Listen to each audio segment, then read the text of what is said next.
Kenapa orang Cina kok bisa datang ke Nusa Penida dan sebagainya? Beliau ada panggilan.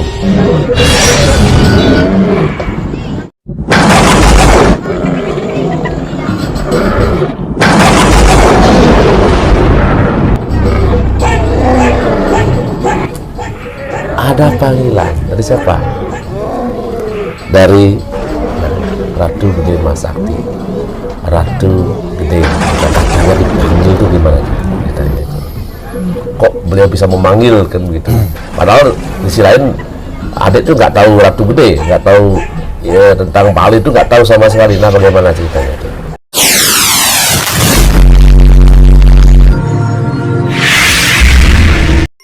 Om Swastiastu. Om Astu. Namaste. Sahabat muda, sahabat milenial. Hari ini saya berjumpa dengan adik saya yang dari Palembang. Jadi beliau di sini. Beliau adalah seorang menekuni spiritual. Tentu saya di sini ingin bertanya, kenapa kok orang Cina bisa datang ke Bali? Kenapa kok orang Cina bisa ada hubungannya dengan Gajah Mada? Kenapa orang Cina kok bisa datang ke Nusa Penida dan sebagainya? Nah itu saya ingin tanyakan. Swastiastu. Pak Acarya. Ya, Pak Lili. Boleh ya. Om Swastiastu, Amitovo, Namo Buddhaya, salam kebajikan, Assalamualaikum warahmatullahi wabarakatuh. Rahayu, rahayu, rahayu. Saya Acarya William Badraduta dari Geraha Spiritual Nusantara Sriwijaya yang bertempat di Palembang. Beliau ada panggilan. Ada panggilan dari siapa? Dari Ratu Gede Mas Sakti. Ratu Gede Mecaling. Nah, ini saya tanyakan nih. Bagaimana ceritanya? Katanya dipanggil tuh gimana tuh ceritanya itu? Kok beliau bisa memanggil kan begitu? Padahal di sisi lain adik tuh nggak tahu Ratu Gede, nggak tahu tentang Bali itu nggak tahu sama sekali. Nah, bagaimana ceritanya tuh? Ya, begini kakak ya, pada kesempatan yang luar biasa ini mungkin kami berbagi pengalaman yang telah kami jalani. Sejak tahun 2004 kami itu sering mendapatkan wisik, wangsit, akhirnya mendapatkan wahyu setelah menjalani beberapa pertapaan. Nah, kemudian dulu kita pernah sempat mengucapkan gitu, saya akan melakukan pertapaan ini di dalam hidupnya saya, itu dari timur sampai ke barat, dari mulai Jawa Timur, Jawa Tengah sampai ke Jawa Barat. Jadi mulai dalam prinsipnya kita mulai mempelajari dari Hindu, Buddha sampai ke Islam itu, dan nanti saya akan berakhir di Bali. Nah, jadi sampai di tahun 2019 akhir, anak kami ada merencanakan waktu itu untuk liburan ke Thailand dengan suatu kondisi. Tetapi 2020 COVID pecah. Akhirnya kita merubah jadwal di 2022-nya itu untuk ke Bali. Nah, kembali saya tanya nih, itu kan rencana anak tuh mau ke Thailand sama ibu, mau ke Thailand. Ya, ke Thailand. Ini saya tanya, ini yang dikatakan memanggil itu gimana ceritanya? Memanggil, itu sebelum itu terjadi? Sebelum itu 2018 itu kita sudah sering ditemui oleh Ratu Gede Mas Macaling dari Nusa Penida. Acaranya nggak tahu sama sekali beliau? Nggak tahu. Kita juga nggak tahu bahwa di Nusa Penida ada seorang raja besar yang di masanya kita juga nggak tahu itu. Jadi selalu menyatakan saya tunggu di Nusa Penida. Adik sudah mau kedatang ke Nusa Penida, mau akan ini? Ya. Mau ada rencana gitu? Mau ada rencana. Seperti tadi bilang ke Thailand. Betul. Terus akhirnya ke Thailand tidak jadi, anak mengajak ke Bali. Jadi saya bilang ke anak, baik kita ke Bali tapi dengan satu syarat. Harus masuk ke Nusa Penida dan saya harus masuk ke Pura Dalempet karena undangannya dari Ratu Gede ini. Nah, sampai waktunya bisa masuk ke Pura Dalempet, ya ada kejadian yang unik juga nih Jero Mangku. Oh iya, uniknya. Ya, uniknya. Tapi kalau kita ambil hikmahnya dulu, bisa jadi ini digoda kesungguhannya kita ini sungguh-sungguh enggak Datang ke sana dan siap atau tidak. Jadi begitu nyampe di sana, kebetulan keluarganya kita yang perempuan tidak berpakaian lengkap secara adat Bali, tidak berkebaya, hanya memakai sarung. Jadi ditanya oleh Pak Calang, "Bapak kesini mau apa? Mau tamasya atau mau foto-foto?" Saya bilang mau doa. Saya tanya sekali lagi, dia bilang, "Bapak kesini mau tamasya atau mau foto-foto?" Saya mau doa. "Bapak enggak baca di depan peraturannya seperti apa?" "Enggak," saya bilang. Akhirnya saya ngomong, "Saya ini bisa hari ini menginjakan kaki di sini karena saya diundang Ratu Gede." Nah, kan begini konteksnya. Nah, Kalau manusia yang undang itu masuk akal, kan dia? Masuk Betul. akal, itu kan. Nah, ini sosok orang Cina ini yang tinggal di Palembang itu kok diundang? Diundang itu kan manusia yang mengundang, Ratu Gede yang mengundang. Tentu juga Satam itu sedikit keki dia kan, keki dia tuh gimana ini kok bisa kan gitu. Nah, itu sebagaimana terusnya tuh? akhirnya setelah ditanya berkali-kali, saya tetap ngomong, saya diundang di sini, kalau tidak diperkenankan, saya akan keluar, saya akan doa di depan pintu pura. Ini ceritanya udah masuk ke pura nih? Sudah masuk ke dalam. Udah masuk ke dalam. Akhirnya ada seorang Jero Mangku, kebetulan beliau juga adalah Jero Mangku dari keturunan dari Jelantik. Jadi Pak Calang ini tanya aja dah Jero Mangku. Saya ngomong, "Jero Mangku, mohon maaf saya hadir di sini. Saya atas undangan dari Ratu Gede Mas Macaling. Mohon dengan segala kerendahan hati dan hormat saya tolong dicek. Kalau ternyata ini tidak ada, saat ini juga saya melangkah keluar." Jadi Jero Mangkunya diam sesaat, mungkin doa atau koneksi batin. Dia langsung dengan tegas dan jelas menyatakan, "Benar," dia bilang. "Dan ini udah ditunggu." Artinya itu, kalau undangan secara nyata tentu dapat diterima. Tetapi Mangku itulah kemudian membenarkan karena batinnya beliau, hubungan beliau dengan dewa yang ada di sananya. Ya. Benar. Nah, ini benar undangan ide Ratu Gede. Kan begitu. Nah, terus bagaimana nanti? Ya, akhirnya langsung kita diajak ke tempat pesanggerahannya, persemayamannya dari Ratu Gede di situ. Ya, yang mana ditemukan di situ, ya saya juga dengan sukacita, dengan rasa haru, ya semuanya berkecamuk menjadi satu. Tapi intinya penuh kebahagiaan bisa jumpa dengan Ratu Gedenya. Nah, setelah dari Ratu Gede itu gimana tuh ceritanya tuh? Apakah ada rasa untuk menuju ke arah kemana? Apa mungkin beliau di sana memberikan satu petunjuk kemana gitu loh?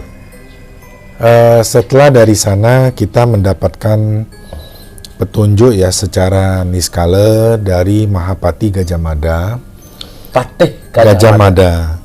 Beliau menyatakan kepada kita saat itu ditunggu di Nusa Bali. Dia tidak mengatakan Pulau Bali. Di Nusa Bali? Dia bilang mengatakan di Nusa Bali. Kebetulan sebelum kita menyeberang ke Nusa Penida, drivernya kita itu menyatakan bahwa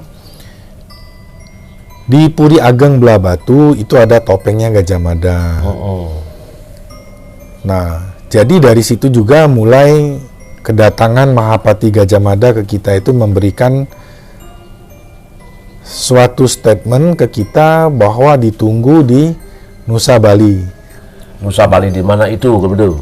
Dan topengnya tuh itu ada informasi dari driver itu, sopir itu, wah topengnya ada di Belah Batu. Belah Batu. Kan konteksnya begini, pertanyaannya kan begini. Kalau masuk ke tempat yang sakral, yang suci. Bahkan dulu, maaf ya, itu Presiden Soeharto juga ke sana ya, tentu melalui satu protokol ya, satu jalan ya. Nah, satu jalan, satu protokol, satu urusan lah yang harus diselesaikan. Tidak semudah itu masuk ke tempatnya Topeng Gajah Mada. Topeng Gajah Mada yang ada di belah Batu itu sulit sekali tuh, nggak gampang itu. Nah, pertanyaan saya sekarang, ini kan seorang sopir ini, sopir yang ngasih tahu kan, sopir ngasih tahu, jadi adik Acarya harus ke Nusa Bali untuk ketemu dengan Topeng Gajah Mada. Nah, bagaimana ceritanya tuh jalannya? Kok bisa ketemu gitu? Ya. Bagaimana ceritanya? Setelah turun dari Nusa Penida, saat itu kita makan siang, berangkat makan sore di situ karena nyampe sore. Ada satu lagi salah satu pegawai dari restoran Lakalike ya, saya sebut restoran ya. Beliau itu sepertinya memberikan suatu tuntunan yang diharapkan dari Mahapati Gajah Mada untuk Puri Ageng Belah Batu. Nah, bagaimana itu kok bisa seorang pelayan restoran itu memberikan satu arahan pada adik Acarya itu, gimana tuh ceritanya tuh? Ya, kalau kita melihat sebenarnya ada suatu tugas yang harus saya jalanin untuk Puri Ageng Belah Batu. Dan ini makanya sampai kita dimintakan untuk masuk ke Puri Ageng Belah Batu. Padahal kita sendiri kan awam, nggak tahu. Nggak tahu? Iya, selama ini hanya pernah mendengar Topeng Gajah Mada. Gajah Mada pernah masuk ke Bali, tapi detailnya apa kan kita nggak tahu. Nah, setelah petunjuk ini, wah ternyata ya sesuatu peristiwa di masa lampau yang luar biasa adalah untuk keluhuran dari Nusantara ini. Nah, kalau si pelayan itu, tentu dia tuh ada, artinya dia punya rasa ya. Si pelayan tuh punya rasa tuh. Jadi ketemu orang secepat itu kok memberikan satu arahan, nah kan itu, memberikan satu jalan gitu. Seorang pelayan kok memberikan satu jalan, gitu, memberikan satu arahan, memberikan satu petunjuk gitu. Nah, bagaimana ceritanya kok pelayan itu percaya sama Anda itu? Jadi pada saat kita masuk ke Lakalike, saya melihat seorang pelayan ini yang saya tidak tahu kenapa yang begitu sukacitanya, begitu semangat, antusias nunggu saya makan. Udah begitu selesai makan, saya mau merokok. Kebetulan semua semeton kita yang di meja ini tidak merokok. Saya lari, pelayan ini langsung ikut dan nguber saya, mengejar. Pertama dia bilang, tolong nih lihat dulu nih ada satu patung. Loh, saya bilang, mohon maaf Bli, saya ini tidak tahu gitu. Nah, intinya si pelayan ini udah ada rasa, cuma dia ingin mengetes kan gitu. Mungkin kayaknya dia udah rasa, ini gimana sih bapak ini, adik itu gimana kok kayak gini sih, ada mungkin si pelayan itu sudah ada rasa di sana. Nah, akhirnya beliau mengetes. Ya, pertama disuruh melihat satu patung. Jadi begitu saya pegang, saya mendapatkan suatu gambaran nama, sosok, dan tempat. Saya melihat sosok ini adalah seorang resi. Kemudian dia memberikan namanya adalah Resi Agastya. Kemudian saya ditunjukkan tempat di India. Berarti saya menangkap bahwa beliau ini adalah seorang resi bernama Agastya yang berasal dari India. Terus dia langsung kaget, tidak bisa ngomong. Dia bilang, loh kok bisa tahu gitu? Lah saya bilang nggak tahu, itu Sang Hyang Widi yang punya kuasa. Itu aja. Kemudian dia minta lagi untuk lihat patung yang lain lagi. Patung yang lain ini? Yang lain. Itu memang ada berjajar patung gitu? Bersebelahan. Jadi saya bilang, Bli, ampura Bli, saya nggak tahu. Enggak, dia bilang coba aja lihat dulu itu. Berarti dia tuh memaksa untuk tes lagi nih. Jadi saya pegang kembali, saya langsung mendapatkan patung yang lain nih. Patung yang lain. Wah, ini saya mendapatkan nama dan sosok, bahwa namanya adalah Malen. Ya, nama lainnya dia sebutkan, sayalah Bodronoyo. Bodronoyo berarti yang Semar. Ismu Semar itu? Semar, ya. Dia sampai bingung. Lu kok bisa tahu, dia bilang. Saya bilang saya nggak tahu, itu Sang Hyang Widi yang punya kuasa. Nah, Berarti setelah merasa itu memang Semar yang ada di Jawa, tanah Jawa itu memang di Bali, Mawalen. Malen, Tualen. Itu Semar Sakti ya. Ya. Nah terus Kemudian diminta satu lagi, dia bilang ini ada yang ketiga nih, terakhir. Dia bilang, aduh Bli, saya nggak bisa Bli. Ya lihat aja, nggak apa-apa. Dia bilang, ini di dalam satu kotak besi karena takut diganggu oleh kera. Jadi diminta lihat, dan posisinya tinggi itu jeromangku. itu apa tuh? Ada satu box, di box besi ada kotak besi digembok. Tapi enggak dikacain gitu, Enggak dikacain. Cuman di ini aja. Di ini. Jadi Aja. besi atasnya ada kerang-kerangnya. Oh iya. Waduh, saya bilang gimana ini? Ya Nah, tapi saya coba. Ini patung ini gimana nih? Ada gambarnya apa Tidak, gimana? tidak kelihatan sama sekali dari luar. Tertutup. Tertutup. Jadi, ini itu kan tutup dengan besi itu. Apakah Ya. patung juga tertutup itu? Tertutup. Oleh itu tidak bisa dilihat. Dalam kotak itu tidak terlihat. Itu dengan apa? Dengan kotak besi. Oh, dengan kotak besi. Jadi nggak kelihatan patungnya. Tidak kelihatan. Nah, terus apa yang terjadi itu? Ya, saya izin sama Sang Hyang Widi, saya pegang. Nah, kemudian disebutkanlah, akulah Durga dan akulah Ratu Hyang Sakti. Durga. Betul. Jadi yang terakhir itu, jadi yang tertutup itu ternyata Durga, sinarnya Durga. Beliau mengatakan itulah Ratu Hyang Sakti. Nah, oke, cukup saya berbagi untuk hari ini. Saya akhiri dengan Pramu Santi. Ya. Om Santi, Santi, Santi, Om. Terima kasih Pak William. Terima kasih. Nggih. Pak Jero.